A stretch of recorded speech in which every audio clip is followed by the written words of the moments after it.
Assalamualaikum warahmatullahi wabarakatuh. Kembali lagi di channel Bagong Cerpen. Untuk kisah kali ini saya akan membawakan sebuah cerita yang berjudul Di Balik Jendela Kamar Kos. Sebelum kita lanjut ke ceritanya, tekan dulu tombol like video ini. Dan jangan lupa tekan juga tombol subscribe channel ini. Nyalakan juga lonceng notifikasinya agar tidak ketinggalan cerita-cerita lainnya dari channel ini. Dan seperti apa untuk kisah kali ini? Langsung saja kita masuk ke ceritanya. Saya Reza, seorang mahasiswa yang baru saja pindah ke kosan di sebuah daerah pinggiran Kabupaten Bogor. Tempatnya sepi, hanya ada beberapa kosan yang berjajar di sekitar. Saya memilih tempat ini karena harganya yang terjangkau, dan jaraknya pun tidak terlalu jauh dari kampus. Malam pertama saya menginap di kosan itu, saya merasa ada yang aneh. Kamar saya terletak di lantai 2, dan jendela kamar saya menghadap ke belakang kosan, yang langsung berbatasan dengan kebun milik warga. Awalnya saya tidak merasa risih, hanya saja ada suasana sunyi yang cukup mencekam. Suara angin yang berdesir, kadang terdengar suara ranting pohon yang patah, membuat saya merasa sedikit tidak nyaman. Hari-hari pertama saya tidak mengalami kejadian aneh, tapi mulai malam keempat, hal yang tidak bisa saya jelaskan mulai terjadi. Waktu itu sekitar jam 1 pagi, saya terbangun karena merasa panas. Ketika membuka mata, saya melihat sebuah bayangan hitam besar bergerak melintas di jendela kamar saya. Bayangan itu cukup besar dan bergerak cepat, seolah-olah ada seseorang berjalan dengan tergesa-gesa di luar sana. Awalnya saya berpikir itu hanya halusinasi, karena mata saya masih mengantuk, tapi rasa penasaran membawa saya untuk mendekati jendela dan melihat keluar. Tidak ada siapa-siapa di luar, hanya kebun yang gelap dan pohon-pohon yang diam. Saya mencoba tidur kembali, namun beberapa jam setelah itu saya terbangun lagi. Kali ini, saya mendengar suara ketukan dari arah jendela. 3 ketukan yang terdengar jelas, seperti ada yang mengetuk dari luar. Saya semakin cemas karena saya tinggal di lantai 2, dan tidak ada alasan bagi siapapun untuk mengetuk jendela kamar saya. Dengan perasaan campur aduk antara takut dan penasaran, saya membuka sedikit tirai jendela. Namun yang saya lihat justru membuat saya semakin bingung. Di bawah pohon besar yang tumbuh dekat kamar saya, ada seorang pria berdiri.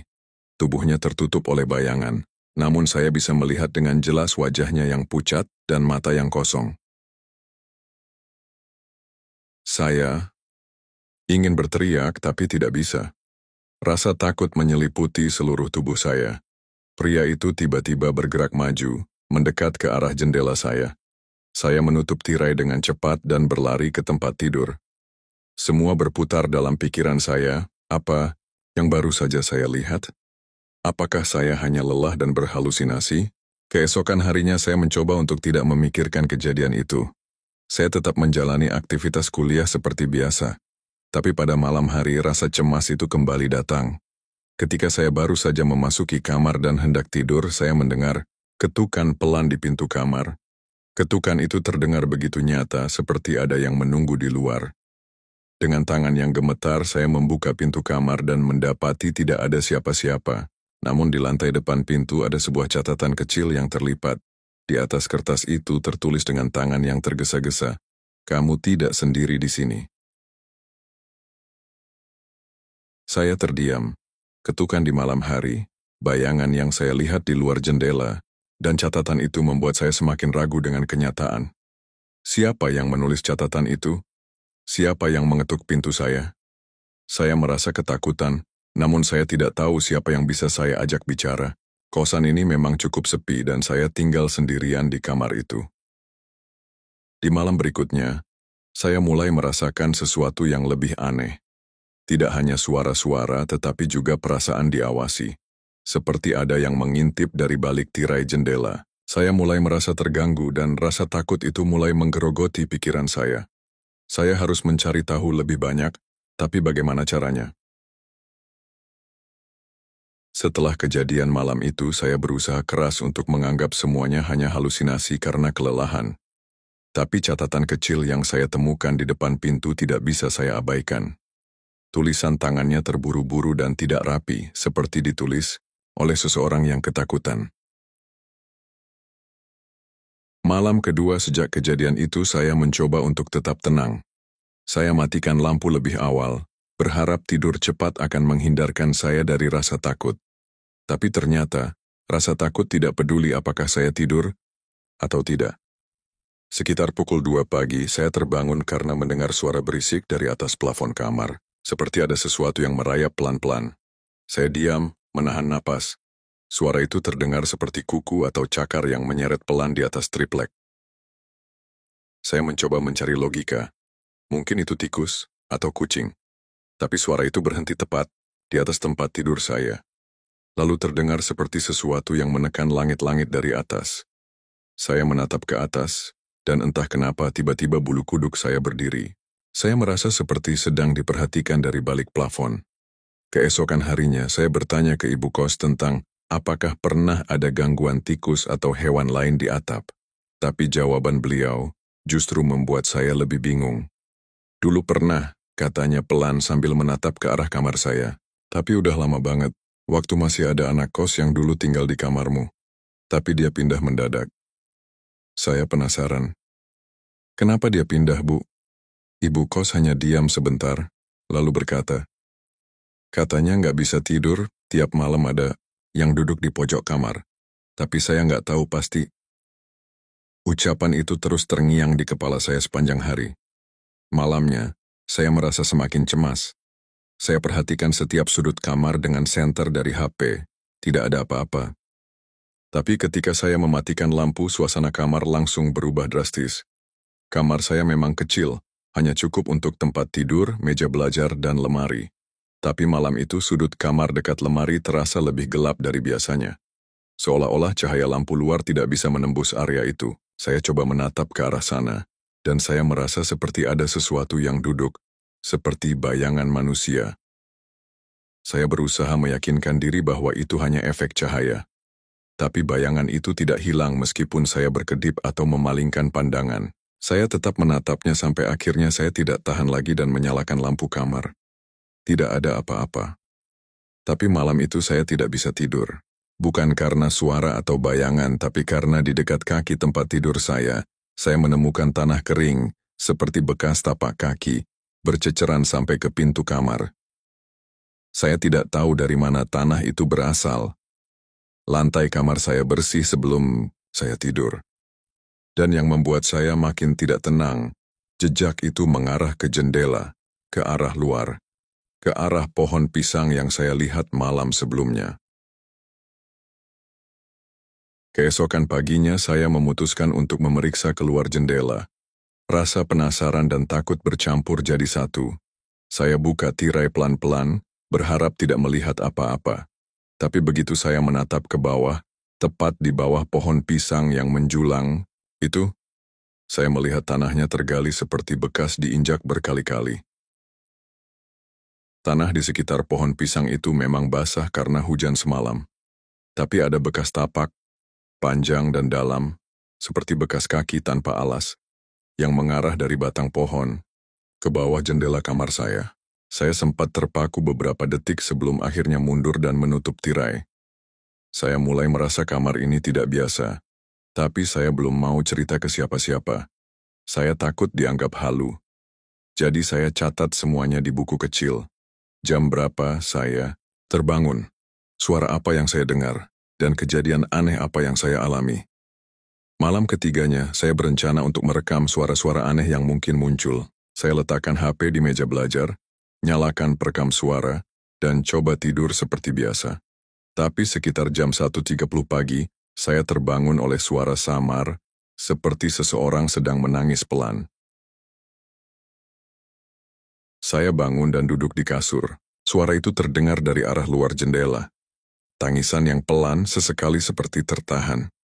Awalnya saya pikir itu warga sekitar, tapi suara itu terlalu dekat, seolah-olah berasal dari bawah jendela saya. Saya mendekat dengan sangat pelan. Tirai saya buka sedikit, dan saat itu saya melihatnya. Seorang perempuan. Rambutnya panjang menjuntai menutupi wajah. Bajunya lusuh, tubuhnya kurus seperti hanya tinggal tulang dan kulit. Dia berdiri membelakangi pohon pisang. Tangannya menggantung lemas di sisi tubuh. Kepalanya sedikit tertunduk. Tapi saat saya menatap lebih lama, perlahan-lahan dia mendongak. Saya langsung mundur, hampir terjatuh. Wajahnya putih pucat, matanya cekung seperti lubang. Bibirnya berlumur tanah. Saya menutup tirai dan bersembunyi di balik selimut, tubuh saya gemetar hebat. Saya tidak tahu berapa lama saya meringkuk seperti itu, sampai akhirnya saya tertidur karena kelelahan. Paginya saya dengarkan hasil rekaman suara dari HP. Sepanjang malam, suara angin dan detak jam terdengar normal, sampai menit ke-47. Ada suara ketukan di jendela. Lalu, suara napas seseorang, pelan dan berat. Lalu ada suara tangisan. Sama seperti yang saya dengar semalam. Tapi yang paling membuat saya merinding, di menit ke-49 ada suara pelan, seperti bisikan yang mendekat ke mikrofon. Kamar ini bukan buat kamu. Hari itu, saya merasa benar-benar kacau. Badan lemas, kepala pening, dan entah kenapa suasana kamar jadi terasa lebih pengap dari biasanya. Rasanya seperti ada sesuatu yang menekan dari semua arah. Rekaman suara semalam terus terngiang di kepala saya, terutama bisikan terakhir itu, kamar ini bukan buat kamu. Saya akhirnya memutuskan untuk bicara lagi dengan ibu kos. Kali ini, saya nggak mau muter-muter. Saya tanya langsung tentang penghuni sebelum saya. Bu, boleh saya tahu siapa yang dulu tinggal di kamar saya? Ibu kos terlihat ragu, lalu duduk di kursi teras. Namanya Tio. Anak teknik juga, sama kayak kamu. Baik anaknya. Tapi akhir-akhir, ini dia sering sakit. Mukanya pucat terus, tidurnya juga sering di musyola belakang, nggak mau di kamar. Saya menyimak dengan serius. Dia kenapa, Bu? Ibu kos menarik napas panjang. Suatu malam dia ngaku lihat perempuan berdiri di dekat pohon pisang. Dari situ dia mulai aneh. Sering ngomong sendiri bilang dia ngikutin aku terus. Terus 2 hari sebelum pindah dia pernah pingsan di kamar. Pas saya masuk dia lagi duduk di pojokan nangis sambil bilang, "Jangan suruh dia naik ke kamar, Bu, jangan." Saya merinding mendengar cerita itu. Detailnya terlalu mirip dengan apa yang saya alami. Saya bertanya, "Sekarang dia di mana?" Katanya pindah ke rumah saudara di Cirebon. Sejak itu, kami kosongkan dulu kamarnya beberapa bulan. Tapi ya, kamu minta yang murah dan kosong waktu itu, jadi saya kasih. Saya cuma bisa mengangguk, semuanya masuk akal sekarang, tapi juga bikin saya makin takut. Malamnya, saya tak bisa tidur. Saya hanya duduk di kasur menatap pintu kamar. Entah kenapa malam itu saya merasa dia ada di dalam kamar, bukan di luar lagi. Udara dingin menusuk, padahal kipas pun tidak menyala. Dan tepat pukul 2 dini hari, pintu lemari saya terbuka sendiri. Pelan berderit. Saya langsung berdiri dan mundur ke dekat tembok. Dari dalam lemari tidak keluar apa-apa. Tapi ada suara. Suara yang sama seperti di rekaman. Tangisan pelan, lalu bisikan. "Kamu harus pergi. Dia nggak suka kamu di sini." Saya tidak tahan lagi. Saya ambil tas kecil dan keluar kamar malam itu juga. Saya tidur di musola kecil di belakang kosan, seperti yang pernah dilakukan penghuni sebelum saya. Sebelum saya tidur, saya buka kembali buku catatan saya. Ada satu halaman kosong yang sebelumnya tidak saya tulis apa-apa. Tapi kini, ada tulisan tangan di sana. Tulisan yang bukan tulisan saya. "Reza, jangan lihat ke jendela malam ini." Malam itu saya benar-benar tidak bisa tidur. Kalimat yang tertulis di buku catatan saya terus berputar-putar di kepala. "Reza, jangan lihat ke jendela malam ini." Saya tidak menulisnya, saya yakin. Tulisan itu berbeda dari tulisan tangan saya. Lebih miring, lebih berantakan seperti ditulis tergesa-gesa. Saya menginap di musyola belakang kosan, beralaskan sajadah. Ruangan kecil itu biasanya sepi, hanya digunakan anak-anak kos kalau salat. Tapi malam itu terasa lain. Lampu musyola remang-remang, dan bayangan dari luar masuk menari-nari di dinding karena angin. Sekitar pukul 2 pagi, saya terbangun lagi. Tapi kali ini bukan karena suara. Saya terbangun karena dingin. Angin malam seperti menembus dinding. Mushola. Saya membuka mata perlahan dan saat itulah saya mendengar suara jendela kayu dari arah kamar saya. Berdetak pelan, seolah ada yang mengetuk dari luar. Saya coba tenang, mungkin hanya angin. Tapi detaknya teratur. Tok, tok, tok. Lalu jeda, lalu bunyi lagi. Saya bergeming menahan napas. Mushola ini punya satu jendela kecil, dan saya tidur membelakangi jendela itu. Tapi entah kenapa saya merasa suara ketukan itu sekarang berpindah ke jendela mushola. Sangat dekat. Saya ingat pesan di buku catatan itu. Jangan lihat ke jendela malam ini. Saya tetap membelakangi jendela menutup mata rapat-rapat, tapi jendela itu tiba-tiba berderit, seolah-olah sedang dibuka sedikit. Dan saat itu saya mendengar suara napas, berat, seperti milik seseorang yang kelelahan. Tepat di belakang saya. Saya menahan napas sekuat mungkin. Badan saya kaku. Saya ingin membaca doa, tapi mulut saya tak bisa mengeluarkan suara. Kemudian ada suara lain. Pelan, serak, seperti suara seorang perempuan tua yang berbisik. Kenapa kamu masih di sini, Reza? Saya gemetar. Suara itu bukan sekadar suara. Saya bisa rasakan hembusannya di tengkuk saya. Saya tidak berani bergerak. Saya hanya bisa diam sampai suara itu perlahan menghilang. Entah berapa lama saya tertidur karena kelelahan. Saat saya bangun, matahari sudah mulai naik. Dan saat saya menoleh ke jendela mushola, ada bekas tanah menempel di sisi luar jendelanya, seperti bekas tangan yang menempel dengan kotoran. Hari itu saya putuskan untuk menghubungi Tio, penghuni lama kamar saya. Nomornya masih tersimpan di daftar kontak anak-anak jurusan. Saya hubungi dia lewat WhatsApp dan setelah beberapa menit dia membalas. Saya kirim satu pesan. Bro, gue tinggal di kamar lo yang dulu. Lo ngalamin hal yang sama kan? Dan balasannya hanya satu kalimat. Keluar dari sana sebelum malam Jumat. Sejak pesan Tio masuk, hari-hari saya dipenuhi kecemasan. Saya terus memikirkan kata-katanya. Keluar dari sana sebelum malam Jumat. Tapi saya juga tahu, cari kosan baru itu nggak gampang, terutama yang murah dan dekat kampus. Lagi pula, saya masih punya rasa penasaran yang mengalahkan rasa takut. Saya coba hubungi Tio lagi, tanya lebih lanjut, tapi dia nggak balas. Status WhatsApp-nya bahkan nggak online sejak semalam. Hari Kamis malam saya putuskan untuk tidur di kamar lagi. Entah kenapa, saya merasa harus melawan rasa takut ini. Sebelum tidur saya pasang kamera HP untuk merekam sudut jendela dan lemari, lalu coba tidur lebih awal. Tapi malam itu, dari awal suasananya sudah berbeda. Angin di luar sepi, pohon pisang pun tidak bergoyang. Tapi justru itulah yang membuat suasananya janggal. Terlalu hening. Tidak ada suara jangkrik, tidak ada suara motor lewat, tidak ada apa-apa. Sekitar jam 2.15 pagi, saya terbangun karena suara dari dalam lemari. Bukan suara ketukan kali ini, tapi suara geraman pelan. Dalam dan berat, seperti suara seseorang yang sedang menahan marah. Saya bangkit dan menatap lemari dengan degup jantung kencang. Pintu lemari perlahan terbuka, tidak sendiri, tapi karena ada tangan yang mendorongnya dari dalam. Tangannya kurus dan berwarna gelap, dengan kuku panjang kotor dan ujung jari yang berdarah.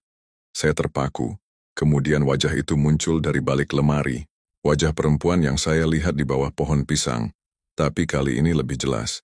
Kulit wajahnya seperti tanah kering, matanya bolong hitam tanpa bola mata, mulutnya sobek sampai ke pipi. Dan dari dalam lemari itu, terdengar suara bisikan-bisikan, lain yang bertumpuk-tumpuk seperti banyak orang berbisik dalam bahasa yang tidak saya mengerti. Saya tersentak, ambil tas, dan langsung keluar kamar sambil berlari. Saya tidak tahu harus kemana, jadi saya lari ke depan rumah kos. Tapi saat saya sampai di teras, saya melihat sesuatu yang membuat kaki saya lemas. Di halaman kos, tepat di bawah pohon pisang, ada gundukan tanah merah baru, seperti lubang yang sudah dikubur kembali. Dan di atasnya, berdiri sosok perempuan itu. Diam, menatap ke arah saya. Tapi di belakangnya, ada 4 sosok lain, semuanya sama. Wajah rusak, tubuh kurus, berdiri mengelilingi pohon pisang. Seolah-olah mereka menjaga sesuatu di dalam tanah. Saya mundur perlahan, lalu lari ke kamar ibu kos sambil mengetuk pintu keras-keras. Setelah beberapa saat, pintu terbuka, dan saya langsung masuk tanpa menjelaskan apapun. Ibu kos hanya menatap saya dan berkata, "Pelan, kamu juga sudah lihat mereka ya?" Saya menatapnya lemas. "Bu, apa sebenarnya yang dikubur di bawah pohon itu?" Ibu kos diam cukup lama, lalu menjawab dengan suara nyaris tak terdengar. "Bukan apa, tapi siapa?" Saya duduk di ruang tamu rumah ibu kos, masih ngos-ngosan, wajah saya pucat. Malam itu sunyi, tapi terasa seperti puluhan mata sedang memperhatikan kami, dari balik dinding, dari balik jendela, dari pohon pisang itu. Ibu kos menuangkan teh, tangannya gemetar. "Dulu, sebelum jadi kos-kosan, tempat ini rumah biasa," katanya lirih.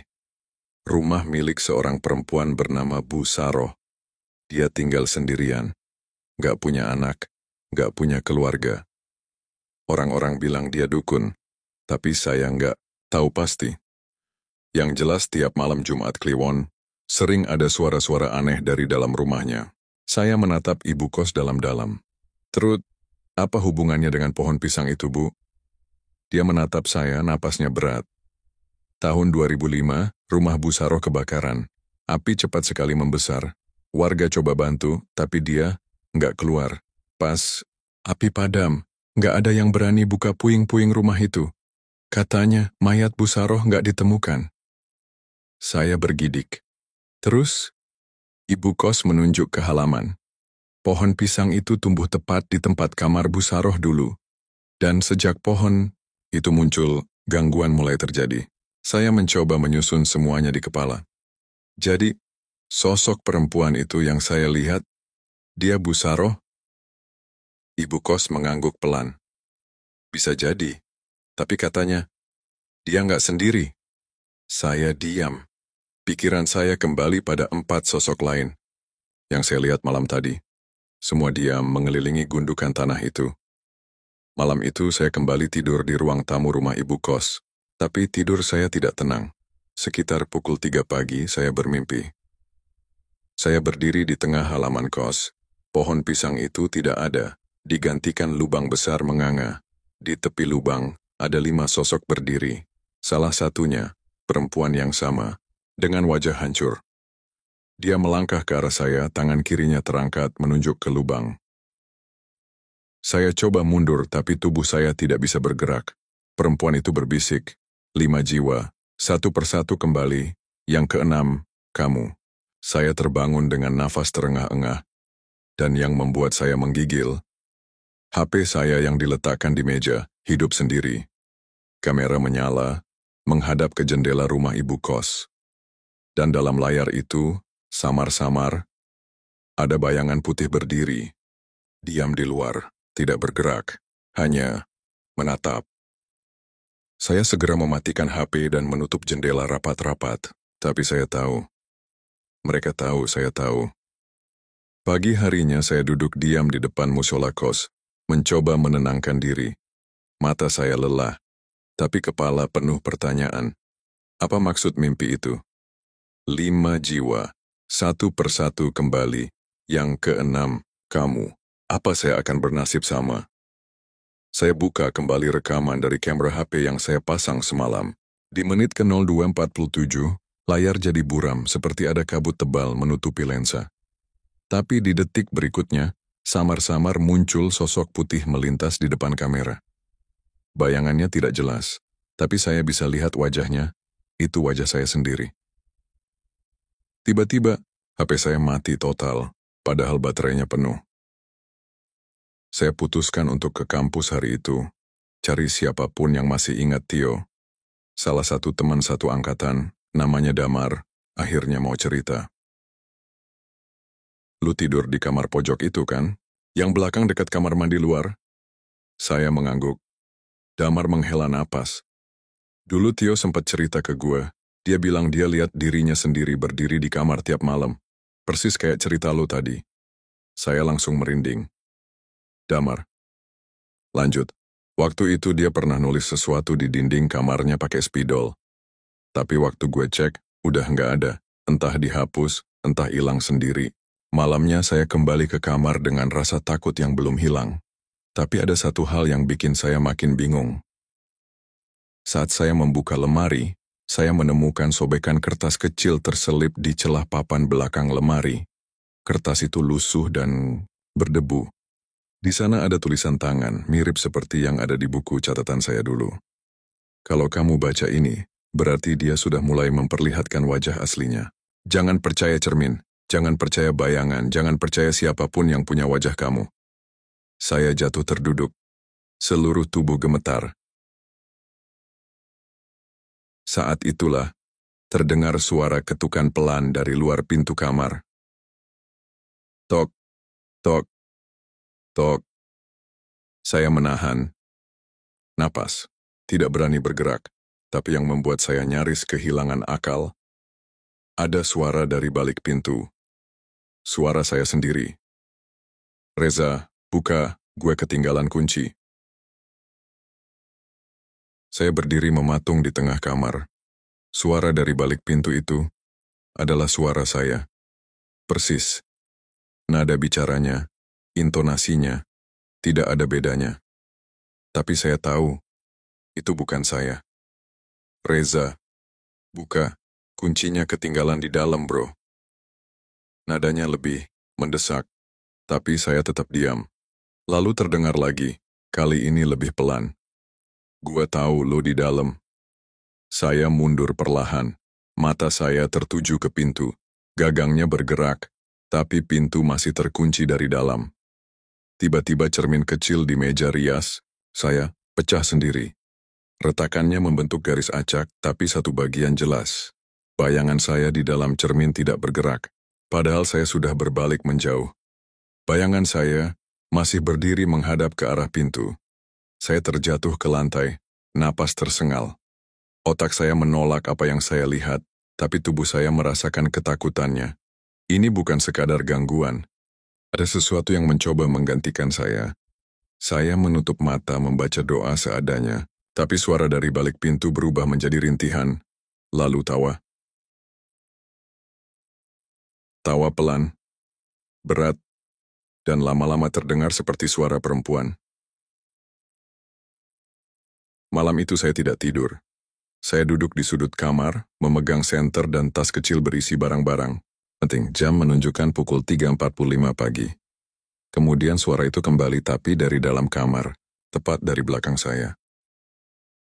Yang asli yang mana ya, Reza? Saya berbalik cepat tapi tidak ada siapapun. Tapi saat saya melihat ke arah jendela, ada bayangan saya sendiri, berdiri diam di luar jendela, menatap saya dari balik kaca. Pagi harinya, saya sudah tidak tahan lagi.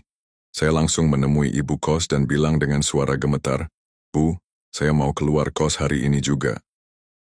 Ibu kos tidak kaget. Dia hanya berkata, "Kamar itu memang tidak pernah lama dihuni. Yang bertahan paling lama cuma kamu dan Tio." Saya heran. Tapi kata Damar, Tio keluar karena takut. Ibu kos menatap saya lama. Lalu ia berkata dengan pelan, "Reza, Tio nggak pernah keluar dari sini." Saya mengernyit. "Maksudnya, Bu?" "Dia hilang. Nggak pernah pamit. Waktu dicek kamarnya kosong, tapi HP-nya masih nyala, dompetnya masih di meja. Kayak dia lenyap begitu aja." Saya langsung lemas. Lalu ibu kos menambahkan satu kalimat yang membuat bulu kuduk saya berdiri. Dan sebelum dia hilang, dia juga pernah bilang, dia lihat dirinya sendiri. Saya berkemas secepatnya pagi itu. Tidak peduli kuliah, tidak peduli nilai, tidak peduli uang kos yang masih sisa. Saya harus pergi. Tapi saat saya keluar dari kamar sambil menenteng koper, suasana kos terasa aneh. Sepi, terlalu sepi. Biasanya jam segini sudah ada suara panci dari dapur umum, suara mbak kosan lain mandi atau nyetel lagu. Tapi pagi itu, tidak ada apa-apa. Saya turun ke bawah menuju gerbang. Tapi saat tangan saya menyentuh gagang pintu gerbang besi itu, kuncinya tidak bisa dibuka. Saya coba dorong, tarik, bahkan tendang, tidak bergeming. Saya teriak minta tolong, tapi suara saya seperti menghilang di udara, seolah kosan ini terputus dari dunia luar. Saya mundur perlahan, panik, bingung harus bagaimana, sampai saya dengar suara dari belakang. "Loh, Reza, mau kemana?" Saya menoleh dan melihat diri saya sendiri berdiri di ambang pintu kos. Bajunya sama persis, tas yang dia tenteng juga sama. Tapi ada satu hal yang beda, matanya. Hitam pekat, tidak ada pantulan cahaya sama sekali. Saya terpaku, tubuh saya tak mau bergerak. "Udah, sini. Nggak usah kabur. Gantian aja Reza, lo udah dapat giliran cukup lama." Suaranya, masih suara saya, tapi terasa kosong. Saya berlari ke arah dapur belakang, berharap bisa kabur lewat pintu samping. Tapi begitu saya sampai sana, saya terpaku. Ada cermin besar di ujung lorong, dan di dalam cermin itu, saya tidak sendiri. Ada 5 bayangan lain berdiri di belakang saya. Semuanya, wajah saya. Satu di antaranya mulai tersenyum, senyum lebar, yang sobek sampai ke pipi. Mereka semua bergerak mendekat. Saya teriak, berbalik lari, tapi tak ada jalan keluar. Lorong itu sudah berubah. Tidak ada pintu, tidak ada jendela, hanya dinding, dan cermin di setiap sisi. Dan di setiap cermin, bayangan saya semakin banyak. Saya terduduk, saya menutup telinga, saya menangis. Tapi suara-suara itu masuk ke kepala saya langsung, bukan dari luar. "Kamu sudah diganti. Tenang aja, kita semua dulu manusia. Tapi sekarang, kita bagian dari dia. Yang lama dilupakan, yang baru akan menggantikan." Lalu semuanya, gelap yang wang, saya terbangun di kamar saya, di tempat yang sama. Tapi, berbeda. Di luar, suara aktivitas kembali terdengar. Kosan ramai seperti biasa. Saya keluar dan semua penghuni kos menyapa seperti tidak ada apa-apa. Saya coba tanya ke ibu kos, "Bu, saya kemarin sempat..." Tapi ibu kos hanya menatap saya dan tersenyum. "Kamu terlihat lebih segar sekarang, Reza." Seperti Reza yang baru. Dan saat saya berjalan ke cermin kamar saya sadar, bayangan saya tidak mengikuti gerakan saya. Dia tersenyum lebih dulu.